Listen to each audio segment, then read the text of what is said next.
ആശങ്കയൊഴിയാതെ ഉരുൾപൊട്ടലുണ്ടായ കോഴിക്കോട് വിലങ്ങാട് ഗ്രാമം. ജനങ്ങളുടെ ജാഗ്രതയാണ് വിലങ്ങാട്ടെ മനുഷ്യജീവനുകൾ രക്ഷിച്ചത്. നഷ്ടപ്പെട്ട ജീവിത സമ്പാദ്യങ്ങൾ എങ്ങനെ തിരികെ പിടിക്കാൻ കഴിയുമെന്ന ആധിയിലാണ് മലയോര ജനത. ചേട്ടൻ്റെ വീട് എവിടെയായിരുന്നു? ഈ കാണുന്ന സ്ഥലമാണ്. തറക്കല്ല് പോലും ബാക്കി വയ്ക്കാതെ ഉരുൾ തുടച്ചു മാറ്റിയ 14 വീടുകൾ. വാസയോഗ്യമല്ലാതാക്കിയത് 112 വീടുകളും. 162 ഹെക്ടറിലേറെ കൃഷി ഉരുളെടുത്തു. നിരവധി കടകൾ തകർന്നുപോയി. നാടിൻ്റെ പ്രിയപ്പെട്ട മാത്യു മാഷ് നൊമ്പരമായി തുടരുന്നു. ക്യാമ്പിൽ നിന്ന് സുഹൃത്തിൻ്റെ വീട്ടിലേക്ക് താമസം മാറ്റിയ ഡൊമിനിക്കിനും കുടുംബത്തിനും ഇതുവരെ വാടക വീട് ലഭിച്ചിട്ടില്ല.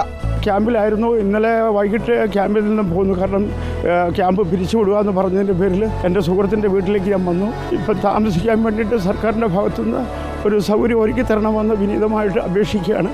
വിദഗ്ധ സംഘം നടത്തിയ ഡ്രോൺ പരിശോധനയിൽ 100-ലധികം ഇടങ്ങളിൽ ഉരുൾപൊട്ടിയതായി കണ്ടെത്തി. വാണിമേൽ പഞ്ചായത്തിലും സമീപത്തെ 5 പഞ്ചായത്തുകളിലും നാശനഷ്ടം ഉണ്ടായി. ഉരുൾപൊട്ടൽ സാധ്യത കണ്ട് ജനങ്ങൾ സ്വയം ജാഗ്രത സ്വീകരിച്ച് മാറി താമസിച്ചതാണ് ആൾനാശം കുറച്ചത്.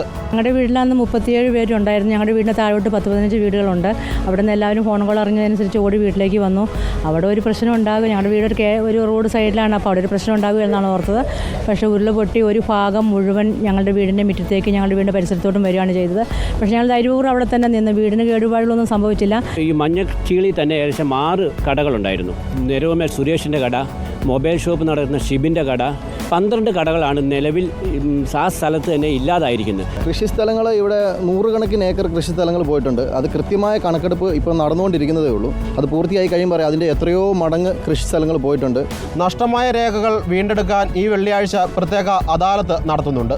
നഷ്ടത്തിൻ്റെ കണക്കുകൾ വിവിധ വകുപ്പുകൾ ശേഖരിക്കുന്നത് തുടരുകയാണ്. വിലങ്ങാട് മേഖലയിലേക്കുള്ള ഗതാഗത സംവിധാനവും പൂർണ്ണമായും പുനഃസ്ഥാപിച്ചിട്ടില്ല. റിപ്പോർട്ടർ, കോഴിക്കോട്.